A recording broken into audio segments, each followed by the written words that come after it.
Assalamualaikum warahmatullahi wabarakatuh. Pernahkah kamu merasa biasa saja saat meninggalkan salat atau malah merasa tenang padahal sedang berbuat maksiat? Kalau jawabanmu iya, jangan buru-buru menyalahkan dunia. Mungkin hatimu sedang sakit. Di video ini, kita akan membahas 3 tanda hati kita sedang sakit berdasarkan pengalaman para ulama dan dipertegas oleh Al-Quran dan hadis Rasulullah. Tanda pertama, merasa ringan meninggalkan ibadah. Coba bayangkan, ada seorang sahabat Nabi yang berkata, "Jika aku terlambat dari sholat berjamaah, hatiku gelisah selama 3 hari." Sekarang, bandingkan dengan kita, bolong sholat, tapi tidak merasa berdosa. Tidak bakal.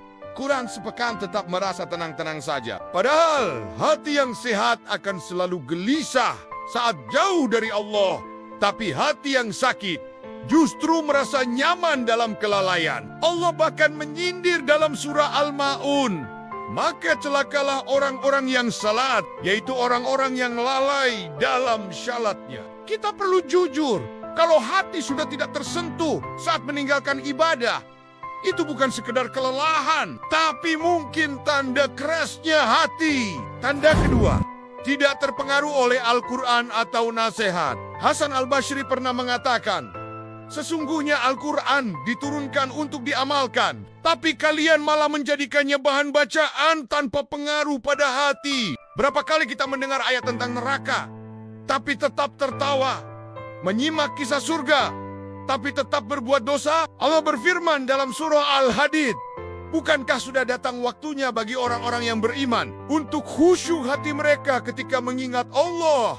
Ada kisah nyata tentang seorang pemuda di Jakarta. Dia hafal 15 juz Quran, tapi setelah 2 tahun sibuk bekerja, dia lupa semua hafalannya dan tidak merasa kehilangan. Baru setelah mengalami kecelakaan ringan, dia menangis dan kembali menghafal. Itulah hati yang belum mati, tapi sedang sakit.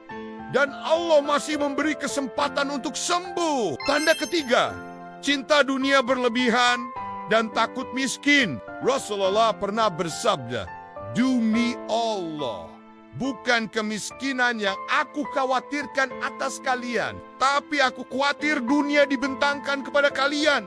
Lalu kalian saling berlomba seperti orang sebelum kalian." Cinta dunia bukan sekadar punya banyak harta, tapi ketika kita menunda zakat karena merasa belum cukup, menolak infak, tapi rela jajan kopi mahal tiap hari, atau mengukur segala sesuatu hanya dengan nilai rupiah. Di sebuah kota kecil, ada kisah seorang kakek yang setiap subuh membagikan air gratis di masjid. Bukan orang kaya, tapi dia sisihkan 10.000 rupiah sehari untuk beli galon. Saat ditanya kenapa tidak disimpan untuk makan, dia menjawab, "Saya takut mati dengan hati yang cinta dunia. Ini cara saya mengikisnya sedikit demi sedikit." Kabar baiknya, hati yang sakit masih bisa disembuhkan.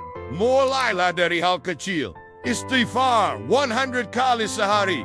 Salat tepat waktu. Dengarkan murotal tiap pagi dan hindari lingkungan yang meracuni hati. Seperti kata Ibnul Qayyim, ibadah bukan hanya soal gerakan, tapi soal hidupnya hati. Dan hati yang hidup hanya bisa disentuh oleh Allah. Jangan tunggu hati benar-benar mati, karena hati yang sakit masih bisa diselamatkan. Semoga video ini bermanfaat untuk kita semua. Jika kamu merasa video ini menyadarkan hatimu yang mulai beku, jangan lupa like dan share. Subscribe channel ini agar kita bisa sama-sama belajar memperbaiki diri setiap hari. Wassalamualaikum warahmatullahi wabarakatuh.